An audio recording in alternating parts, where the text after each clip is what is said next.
Alright, so this here is Beth Shean, right?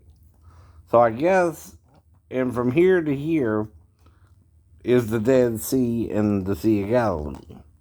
Now, Nazareth is about in the middle.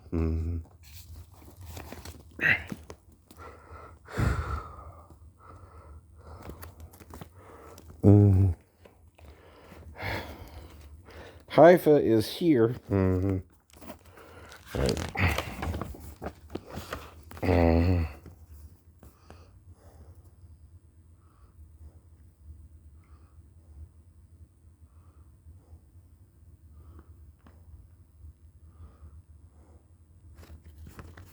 Here it is. This here is where John was baptized, right? Near the Dead Sea, right? Now, if Jesus was from Nazareth, right? That's way up there. Right. Now,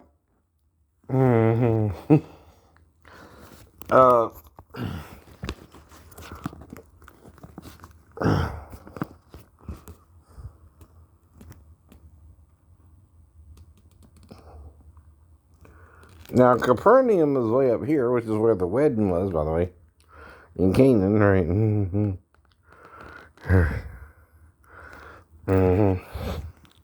So wherever Jesus dwelt, this is where John was baptizing, right?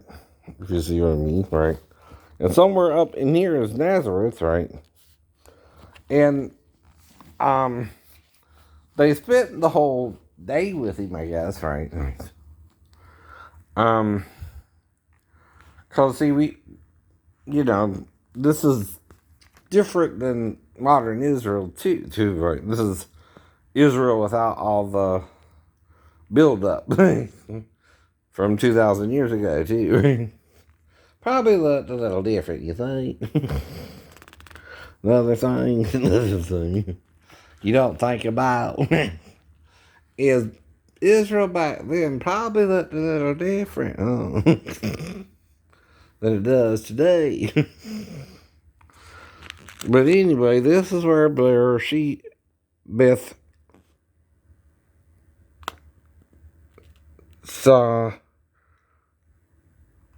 Dar is. This is where Nazareth is. Way up here. This is Capernaum. And they were invited to a feast there, right? So, if Jesus was somewhere between here and Nazareth, wherever he dwelt, right? That's all we know, right? And again, he had somewhere to take Andrew and Peter, right? But it's all we know is it's between here and Nazareth. wherever it was, he dwelt. Yeah. If you see what I mean, right? So,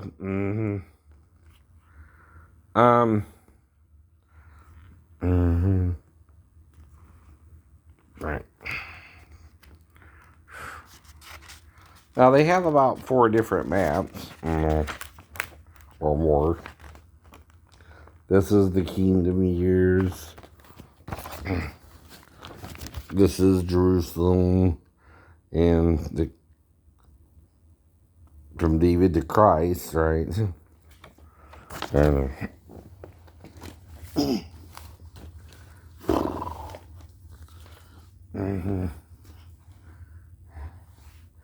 This is the conquest of Canaan, right? And different things they show you in the Bible.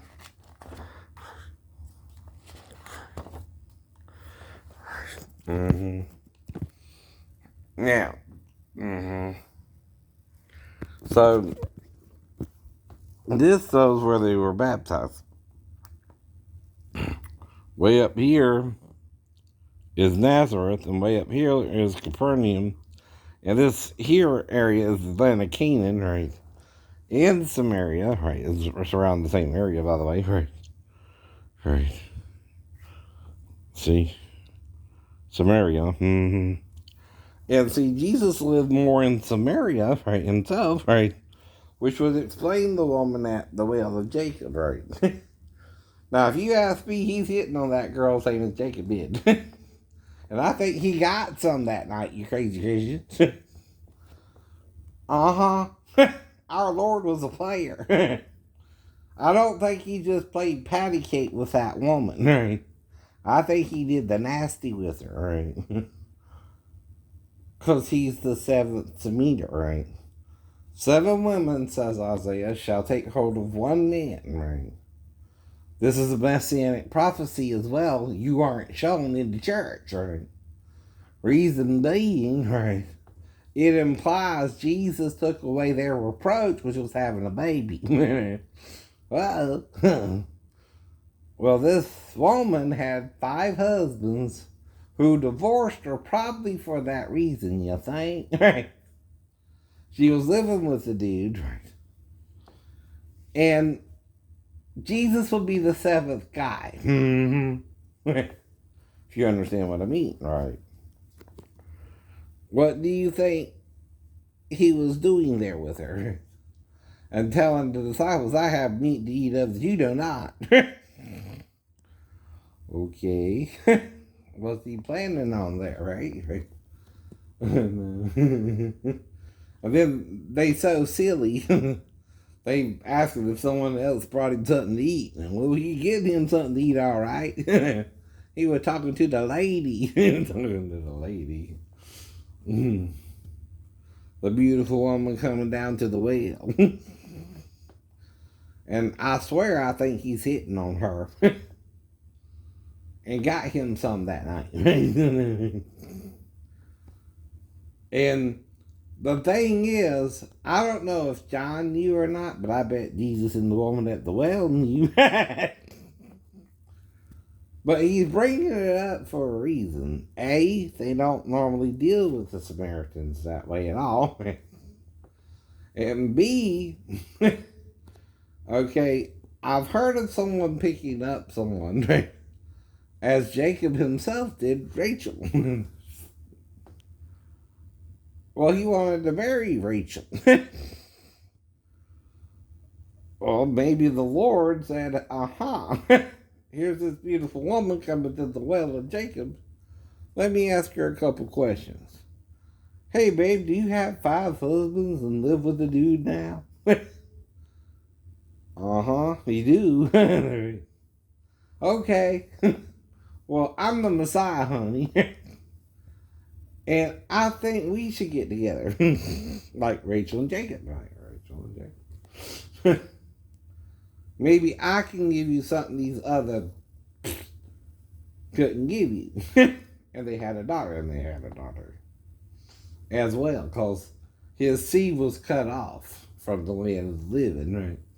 Meaning a male heir was not produced during his ministry, unless the last night of the Lord's Supper, who was present there with the disciples and was the only other woman there, Mary Magdalene. Okay. What if they too did the nasty? And he made sure you knew she was there, didn't he? She's here with us. No, she was there with y'all. And some wonder if she was the woman caught either way. Because of the 7 brother thing, right? 7 brothers for one woman, you know. And they all died, right? And see, for that reason, she would be of ill repute too. She didn't really happen. You don't understand. They would have to die within a month of being with her, right? Right in a row, right? In a row. Right? Seriously. And then she met Jesus. But the whole point about adultery, right? Like I keep telling you, right? And about marriages, is they were arranged, right? To. Now, if Jesus' marriage was in Canaan, right? He himself would have to leave his own dwelling place and go to Canaan and do the marriage there, right? Do you understand? Right. See, the problem is the disciples are not as detailed orient as we are, I know. See, they're telling believers too, right? We're skeptical by now. So who does that help? No one. No one. But when you're dealing with a believer, they're biased, right? That's another problem about it. They don't actually know what they need to tell you is going on here, right? You might need to look at Isaiah and see what he's talking about. Mm-hmm. But Susanna is mentioned, who was Herod Stewart's wife. Mm-hmm. Okay? Hear me now. Hear me now. If they were having problems conceiving, which, they didn't go into that either, but he is around women and men, right? Uh-oh. Damn. Now, if the Lord had to be with 7 women to fulfill the role of the Messiah, as implicated by the passage in Isaiah 4:1, right? Let's read that little passage there, right? And some debate it too, but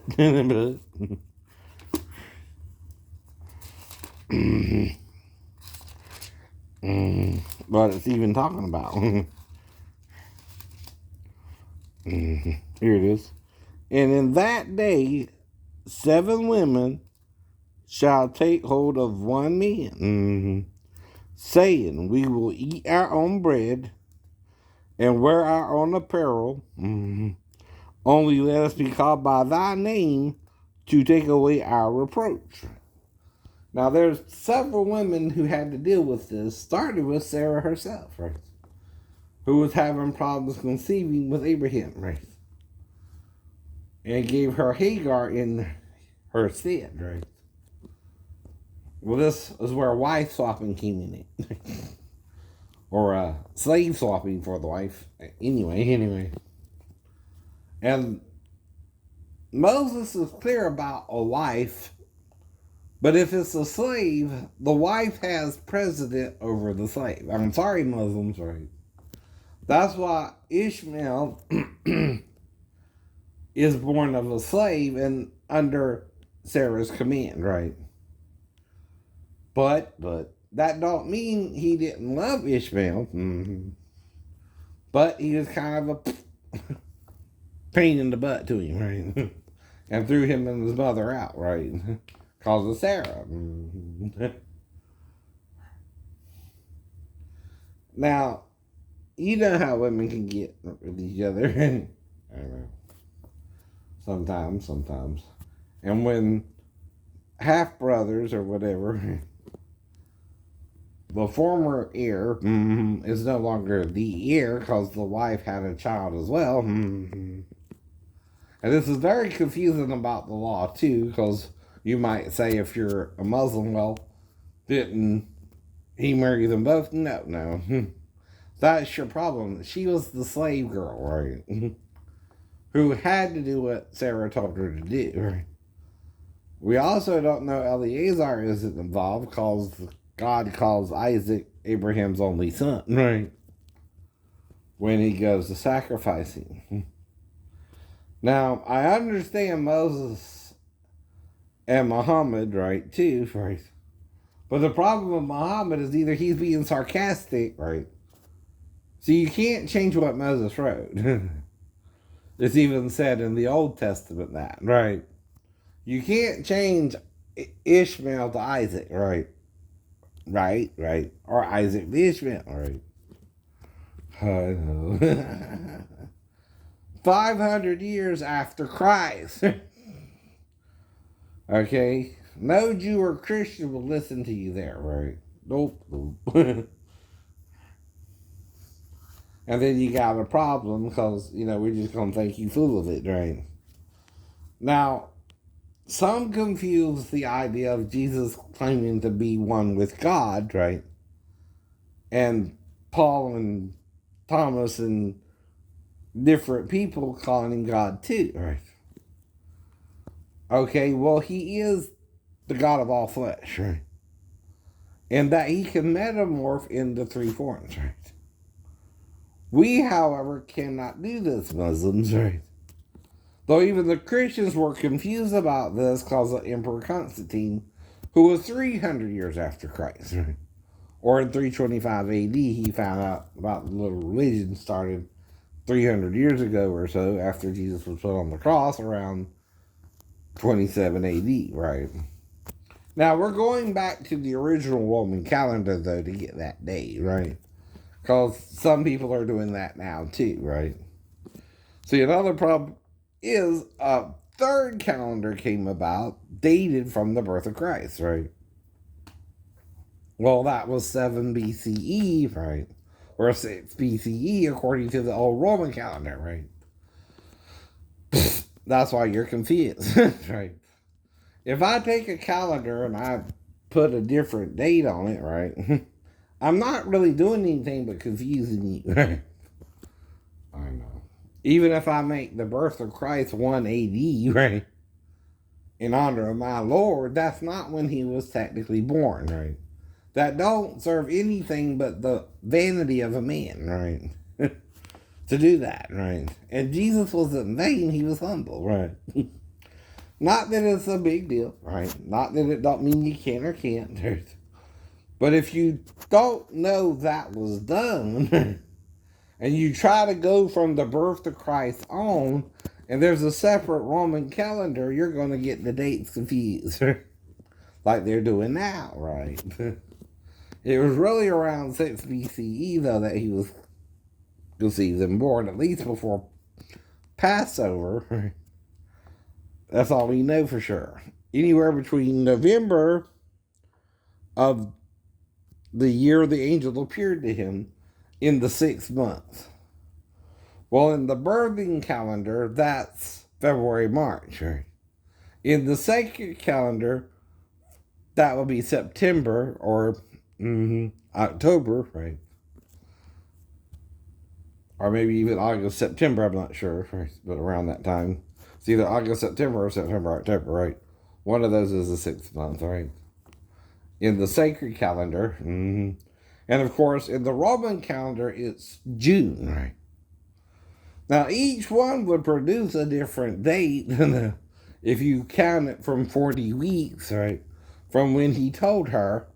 Though if he was placed in the womb as a conceived child, right? You have to assume it might have been in the middle of the month as well. Maybe. Which is what the month does. It kind of bridges, right, the Roman calendar into 2 different months, right, for the Roman calendar.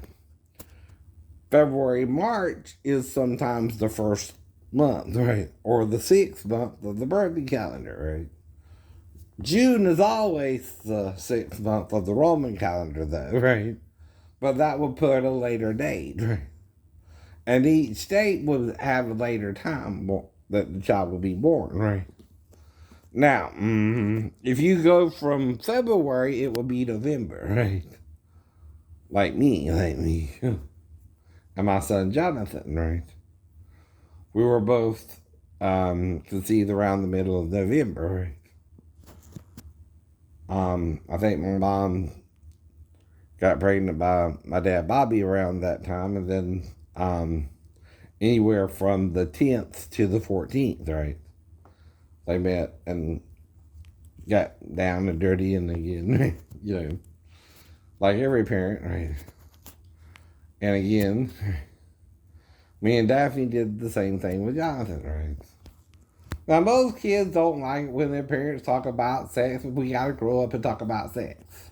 Let's talk about sex, baby. Like they say, let's talk about you and me. Right? Which can both be for pleasure and conception, right? Have a baby, baby. Right. So, like I said, this passage talks about a reproach, though, which back then was having a child, right? This woman had been through 5 husbands and was living with a lover. Now, we would also call her a sinful woman today, but again, Christ himself was hitting on this woman. She was so good looking. I bet. Jesus probably wasn't recognizing attractive women, you don't think? I'm serious, man. You're not looking at this right. You never have, right? See, John don't know what we think in 2,000 years after him about what he wrote, right? But when he wrote it, he's writing to his believers, right? And see, they can talk about it more face to face than we can now, 2,000 years later, and use this to go deeper into the scriptures, right? That we know about. Mm-hmm. Well, this has to be talking about Jesus too, to take away the reproach of woman. It's not just sin, but it's also childbearing. And this woman had 5 husbands and a lover when he met her. Mm-hmm. Now, I think Jesus was fine to be the 7th lover. And that goes over your head. Way over your head. Way over your head. I don't think you could even stand it if he made love to her that night and got his groove on. Whoa. That means he wasn't as much of a virgin as you thought he was. Whether he was legally married to her or not. In a ceremony or not, right? Well, see, like in Eden, who married Adam and Eve? They were one, and then made 2, and then they had sex and became one flesh, right? They knew each other. What the Bible calls it. It don't say the term sex or intercourse or coitus even, right? Scientists, right? It calls it knowing each other, right? Intimately, right? Sometimes, right?